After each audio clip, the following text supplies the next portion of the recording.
শুরুতে জানিয়ে দেব লেবাননে ভয়াবহ হামলার পরিণতি জানালেন ইসরায়েলি জেনারেল। জানিয়ে দেব এবার বিশ্বকে মহাবিপদ থেকে বাঁচাতে যে সতর্ক বার্তা দিল তুরস্ক। এদিকে মার্কিন বিমানবাহী রণতরী আইজেনহাওয়ার পালিয়ে গেল। সর্বশেষ জানিয়ে দেব নতুন আইনের জেরে বিক্ষোভে উত্তাল কেনিয়া, সংসদ ভবনে আগুন। লেবাননে হামলার ভয়াবহ পরিণতি জানালেন ইসরায়েলি জেনারেল। ফিলিস্তিনের ইসরায়েল যুদ্ধের জেরে উত্তপ্ত হচ্ছে দেশটির সঙ্গে লেবাননের সম্পর্ক। দফায় দফায় দুই পক্ষের মধ্যে হামলা পাল্টা হামলার ঘটনা ঘটিয়েছে, ফলে আশঙ্কা করা হচ্ছে সর্বাত্মক যুদ্ধের। এমন পরিস্থিতিতে লেবাননের প্রতিরোধ গোষ্ঠী হিজবুল্লাহর উপর হামলা ভয়াবহ পরিণতি জানিয়েছে ইসরায়েলের major general of Isaac brick. Jerusalem পোস্টের এক প্রতিবেদনে এই তথ্য জানানো হয়। ইসরায়েলের ওই জেনারেল দেশটির মারিফ পত্রিকায় লেখা সর্বশেষ কলামে তিনি এই পরিণতি সম্পর্কে সতর্কবার্তা জানান। ব্রিক আইজ্যাক বলেন, হিজবুল্লাহর উপর হামলার জন্য নিরাপত্তা বাহিনীর প্রস্তুত করার উদ্যোগ নেওয়া হলে তা ইসরায়েলের জন্য আত্মহত্যা শামিল হবে। তিনি বলেন, সাম্প্রতিক মাসগুলোতে গ্যালিলিতে হিজবুল্লাহ কী করেছে সেদিকে নজর দিলে আমরা দেখব তারা বসতিগুলো উড়িয়ে দিচ্ছে। হিজবুল্লাহর হামলায় হাজার হাজার একর জমি পুড়ে যাচ্ছে। আইজ্যাক ব্রিক বলেন, আজ ইসরায়েলের উত্তরে গাজায় চিত্র দেখা যাচ্ছে। আয়রন ডোম মাসের পর মাস ধরে ড্রোন, ক্ষেপণাস্ত্র ও রকেট থামাতে ব্যর্থ হচ্ছে। আমরা প্রতিদিন ডজন ডজন ক্ষেপণাস্ত্র হজম করার জন্য প্রস্তুত হতে পারি না। পরবর্তী যুদ্ধে আমাদের এটি করতে হবে। ড্রোন মোকাবেলায় ইউক্রেনে তাদের কাছ থেকে ইসরায়েলের শিক্ষা গ্রহণের আহ্বান জানিয়েছেন। ব্রিক নিজের এই বক্তব্যে বিষয়টি তুলে ধরেছেন। তিনি বলেছেন, ইসরায়েলি সামরিক বাহিনী এই বিষয়ে কোনো আগ্রহ দেখাচ্ছে না। ব্রিক বলেন, আমরা যখন একটি স্থানে সেনাবাহিনী রাখতে পারছি না, ফলে 6টি স্থানে কিভাবে রাখব? আমরা কিভাবে হাজার হাজার ক্ষেপণাস্ত্র সামাল দিব? নিজেদের সুসংগঠিত হওয়ার জন্য সেনাবাহিনীকে অবশ্যই যুদ্ধ থেকে বিরতি দিতে হবে। 20 বছর ধরে আমরা কেবল যুদ্ধ করে যেতে পারি না। আমাদের সেনাবাহিনীকে এই যুদ্ধের জন্য প্রস্তুতি গ্রহণ করা প্রয়োজন। ইসরায়েলি এই জেনারেল আরও বলেন, সুড়ঙ্গগুলোর ভেতরে তারা পুরো পরিস্থিতি আরও নিয়ন্ত্রণে রেখেছে। জিম্মিদের জন্য আমাদের সেখানে 1 বা 2 বছরের জন্য যুদ্ধ বন্ধ করা দরকার। আমি বিশ্বাস করি আমরা থামলে হিজবুল্লাহ থামবে, ফলে আমরা আরও 4 ডিভিশনের জন্য প্রস্তুতি গ্রহণ করতে পারব। তিনি আরও বলেন, আজ যারা যুদ্ধ চালাচ্ছে তারা নিয়ন্ত্রণ হারিয়ে ফেলেছে। তারা লাল বাতিঘর মধ্যেও দৌড়াচ্ছে এবং প্রাণঘাতী দুর্ঘটনার শিকার হচ্ছে, কিন্তু তারা সেনাবাহিনীকে গড়তে পারছে না। এদিকে বিশ্বকে মহাবিপদ থেকে বাঁচাতে যে সতর্ক বার্তা দিল তুরস্ক। বিশ্ব রাজনীতির উত্তাল মুহূর্তে নিজেদের জাত চেনাতে উঠে পড়ে লেগেছে তুরস্ক। রাশিয়ার ইউক্রেন যুদ্ধ শুরু থেকেই গাজা যুদ্ধ সবখানেই নিজেদের কূটনৈতিক পদচারণা বজায় রেখেছে আঙ্কারা। ন্যাটোর সদস্য দেশ হওয়ায় পশ্চিমা শক্তির যেন দিন দরবারের যেমন নিজের অবস্থান স্পষ্ট করেছেন, তেমনি যুদ্ধবিরোধী যুক্তরাষ্ট্র বিরোধী জোটের কাছে বিশ্বস্ত মিত্র হয়ে উঠেছে দেশটি। এমন অবস্থায় সম্ভাব্য তৃতীয় বিশ্বযুদ্ধ নিয়ে সতর্ক বার্তা দিয়েছেন তুর্কি পররাষ্ট্রমন্ত্রী হাকান ফিদান। তুর্কির সংবাদ মাধ্যম ডেইলি সাবাহ এক প্রতিবেদনে বলা হয়, বিশ্বব্যাপী আঞ্চলিক সংঘাতের বিস্তৃতি এবং পারমাণবিক হামলার হুমকির মুখে তৃতীয় বিশ্বযুদ্ধ নিয়ে সবাইকে সতর্ক হওয়া উচিত। এ সময় তুরস্কের আঞ্চলিক স্থিতিশীলতা এবং বিশ্ব শান্তির পক্ষে রয়েছে বলে জানান হাকান ফিদান।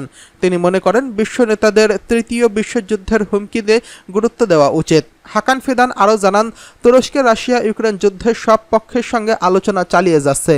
বলেন, যুদ্ধের তীব্রতা বাড়াতে থাকলে তা বিশ্বের জন্য অত্যন্ত ব্যয়বহুল যুদ্ধক্ষেত্র হয়ে উঠতে পারে। এমনকি অঞ্চলটি ঘিরে পরমাণু যুদ্ধ ছড়িয়ে পড়ার আশঙ্কাও জানিয়েছেন তুর্কি পররাষ্ট্রমন্ত্রী। তিনি বলেন, যুদ্ধ আরও দীর্ঘায়িত হলে ইউরোপ জুড়ে তা ছড়িয়ে পড়ার আশঙ্কা রয়েছে। এর পাশাপাশি গ্রিক সাইপ্রাস ঘিরে ইসরায়েলের সামরিক মহড়ার সমালোচনাও করেছেন তুর্কি পররাষ্ট্রমন্ত্রী। তিনি জানান, ইসরায়েল যদি এই দ্বীপটিকে সামরিক অভিযানের ঘাঁটি হিসেবে ব্যবহার করে তবে গাজা যুদ্ধ ইউরোপে ছড়িয়ে পড়তে পারে। লেবানন এরই মধ্যে হুমকি দিয়ে রেখেছে, সাইপ্রাস যদি লেবাননের বিরুদ্ধে তাদের ভূমি ব্যবহারের অনুমতি দেয় তবে তারা পাল্টা জবাব দেবে। এ সময় তুরস্কের জন্য নিরাপত্তা হুমকি সৃষ্টিকারী কুর্দি বিচ্ছিন্নতাবাদীদের নিয়েও কথা বলেন হাকান ফিদান। তিনি জানান, ওয়াইজিপি এবং পিকেকে সন্ত্রাসীদের মদত দিয়ে যুক্তরাষ্ট্র সিরিয়া সংঘাতকে আরও তীব্র করে তুলেছে। ফলে অঞ্চলটিতে স্থিতিশীলতা অর্জনের বিপরীতে আরও অস্থিতিশীল পরিস্থিতির দিকে এগিয়ে যাচ্ছে। এদিকে পালিয়ে গেল মার্কিন বিমানবাহী রণতরী আইজেনহাওয়ার। মার্কিন সরকার এখনও ফিলিস্তিনের আল আকসা তুফান নামক অভিযানের পরিণতিতে জড়িয়ে আছে। গাজা থেকে পরিচালিত হামাস ও ইসলামিক জিহাদের ওই অভিযানের কারণে মার্কিন যুক্তরাষ্ট্র বিখ্যাত বিমানবাহী রণতরী আইজেনহাওয়ার ছুটে এসেছিল লোহিত সাগরে, কিন্তু এখন জলদানবটি এই অঞ্চল ছেড়ে চলে যেতে বাধ্য হয়েছে। ইয়েমেনিরা মার্কিন বিমানবাহী বিশাল রণতরী ইউএস আইজেনহাওয়ারের উপর হামলা করেছে বলে খবর প্রকাশের মাত্র কয়েক ঘন্টার মধ্যেই এই বিশাল সাগরের দানব এর উপরে ইয়েমেনি হামলার খবরকে মিথ্যা বলে উড়িয়ে দেওয়ার চেষ্টা করে পেন্টাগন।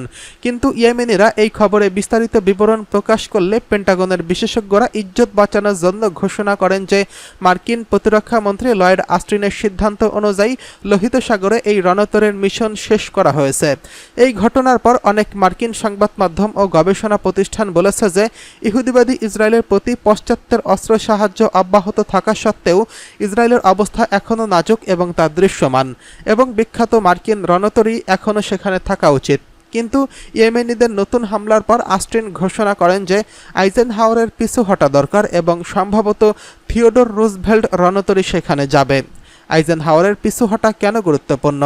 কারণ ইউএসএস ডোয়াইট ডি আইজেনহাওয়ারের মার্কিন যুক্তরাষ্ট্রের নিমিজ্জ শ্রেণীর 10টি বড় রণতরীর অন্যতম, যা মার্কিন নৌবাহিনীর সবচেয়ে গুরুত্বপূর্ণ বাহুর অন্যতম, যা গোটা মার্কিন নৌবাহিনীর অন্যতম প্রধান পেশি শক্তি।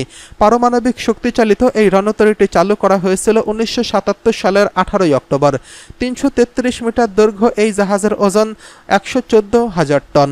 এটি সবচেয়ে শক্তিশালী রাডার ব্যবস্থাপনা এবং নেভিগেশন সহায়ক যন্ত্রপাতিতে সুসজ্জিত। এর নৌকর্মী বা ক্রু ও মেরিন সেনার সংখ্যা মোট 5,680। এই রণতরী সাবমেরিনগুলোর সম্ভাব্য হামলা ঠেকাতে সেসবের গতিবিধির উপর নজর রাখতে সক্ষম এবং আকাশ থেকে আকাশে নিক্ষেপণযোগ্য স্পেরো ক্ষেপণাস্ত্রের নৌ ও স্থল সংস্করণের অধিকারী। এতে রয়েছে 100-এরও বেশি জঙ্গি বিমান ও হেলিকপ্টার, যেগুলোর এই বিশাল জাহাজ থেকে উড্ডয়ন করতে সক্ষম। এদিকে নতুন আইনের জেরে বিক্ষোভে উত্তাল কেনিয়া, সংসদ ভবনে আগুন। একটি নতুন আইনের বিরুদ্ধে বিক্ষোভে উত্তাল হয়ে পড়েছে কেনিয়া। দেশটির রাজধানী নাইবেরিয়াতে ব্যাপক বিক্ষোভ শুরু হয়েছে। বিক্ষোভকারীদের ছত্রভঙ্গ করতে টিয়ার গ্যাস নিক্ষেপ করেছে পুলিশ। গণমাধ্যমের প্রতিবেদন থেকে জানা যায়, এরই মধ্যে দেশটির সংসদ ভবন প্রাঙ্গণে প্রবেশ করেছে বিক্ষোভকারীরা। এই সময় সংসদ ভবনের একটি অংশে আগুন দেখা যায়, যদিও পুলিশ তাদের সেখান থেকে সরিয়ে নেওয়ার চেষ্টা চালাচ্ছে। বিতর্কিত এই আর্থিক বিল পাশের পরই সংসদ ভবন প্রাঙ্গণে ঢুকে পড়ে বিক্ষোভকারীরা। এ সময় সংসদ সদস্যরা বেসমেন্টে আশ্রয় নেন। বিক্ষোভ চলার সময় গুলির শব্দ শোনা গেছে। একটি মানবাধিকার গ্রুপ জানিয়েছে, গুলিতে একজন মারা গেছেন। শুধু রাজধানী নাইবেরিয়ায় নয়, নতুন বিলের বিরুদ্ধে দেশ জুড়ে বিক্ষোভ হচ্ছে, কারণ এই বিলের মাধ্যমে ট্যাক্স বাড়ানো হয়েছে। গত সপ্তাহে বিলের কিছু বিষয়াদি সংশোধন করা হয়েছে, তবে পুরো বিলই বাতিল চায় কেনিয়ার নাগরিকরা। এদিকে ইরানকে পরমাণু অস্ত্র থেকে বিরত রাখার এখনই সময়, যুক্তরাষ্ট্রকে বলছে ইসরায়েল। ইরানের পরমাণু অস্ত্র অর্জন থেকে বিরত রাখার লড়াইয়ে শেষ সময় হয়ে যাচ্ছে এবং এই ধরনের হুমকি প্রতিরোধে একযোগে কাজ করবার মার্কিন প্রতিশ্রুতি বাস্তবায়নের এখনই উপযুক্ত সময়। মার্কিন প্রতিরক্ষা মন্ত্রী লয়েড অস্টিনকে মঙ্গলবার এভাবে সতর্ক করে দিয়েছেন ইসরায়েলের প্রতিরক্ষা মন্ত্রী ইয়েভ গ্যালান্ট।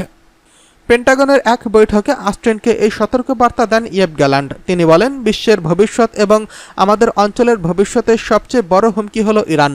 ইরানকে পরমাণু অস্ত্রের মালিকানা থেকে প্রতিরোধ করবার জন্য মার্কিন প্রশাসন বছরের পর বছর ধরে যেই প্রতিশ্রুতি দিয়ে আসছে তা বাস্তবায়ন করার এটাই সময়।